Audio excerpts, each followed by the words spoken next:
कि अभी तो रेस लगाना चालू किया है, लेकिन अब किसी तूफान को देखकर रुकेगा नहीं साला।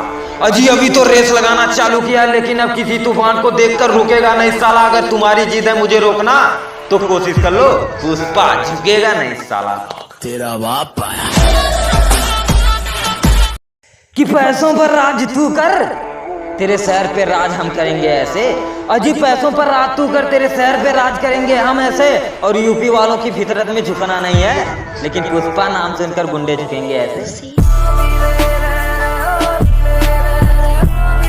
कि मेहनत करके यहाँ तक आया हूँ, हम पे नहीं चलता किसी का जोर।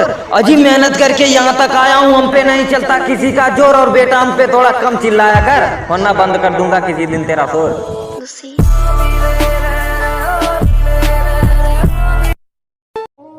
कि मेरे बारे में बुरी बातें नहीं, वरना तेरा मुंह हो जाएगा काला। अजी मेरे बारे में बुरी बातें नहीं, वरना तेरा मुंह हो जाएगा काला।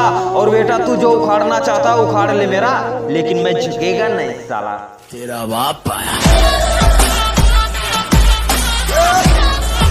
कि हमसे बदमाशी नहीं बेटे, क्योंकि हमसे बदमाशी करने वालों की टिकट कट जाती है। अजी हमसे बदमाशी नहीं बेटे, क्योंकि हमसे बदमाशी करने वालों की टिकट कट जाती है। और वैसे भी हम यूपी से हैं, जिसका नाम सुनकर यमराज की भी फट जाती है। कि अभी तो रेस लगाना चालू किया है, लेकिन अब किसी तूफान को देखकर रुकेगा नहीं साला। अजी अभी तो रेस लगाना चालू किया है, लेकिन अब किसी तूफान को देखकर रुकेगा नहीं साला। अगर तुम्हारी जिद है मुझे रोकना तो कोशिश कर लो, पुष्पा झुकेगा नहीं साला। तेरा बाप आया कि बहुत मनाया तुझे, लेकिन एक तू है कि माना नहीं। अजी बहुत मनाया तुझे, लेकिन एक तू है कि माना नहीं। और बेटे गुंडागर्दी तुम्हारी यहाँ नहीं चलेगी, लगता तुमने उत्तर प्रदेश को पहचाना नहीं।